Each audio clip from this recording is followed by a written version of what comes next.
విజయనగరం జిల్లాలో ఏనుగుల బీభత్సం కొనసాగుతోంది. దీంతో బిక్కుబిక్కుమంటూ గడుపుతున్నారు కురుప్పం, కొమరడ మండల ప్రాంత ప్రజలు.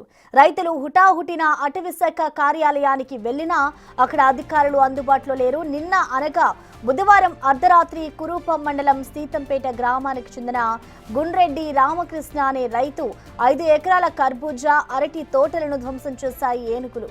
అలానే ఆ పరిసర ప్రాంత రైతులంతా పంటలను నాశనం చేస్తాయని తీవ్ర ఆందోళన వ్యక్తం చేస్తున్నారు. ఏనుగులను మరో ప్రాంతానికి తరలించకపోతే రాత్రికి రాత్రి సుమారు చాలా ఎకరాల్లో పంటను ధ్వంసం చేసే అవకాశం ఉందని రైతులు ఆవేదన వ్యక్తం చేస్తున్నారు. దీంతో పరిసర గ్రామాలైన పూతికవలస, శివన్నపేట, గొలవలస ప్రాంత ప్రజలు భయాందోళన వ్యక్తం చేస్తున్నారు. ఇక తక్షణమే ఏనుగులను తరలించాలని, పంట నష్టానికి నష్టపరిహారం చెల్లించాలి అంటూ ఇటు రైతులు డిమాండ్ చేస్తున్నారు.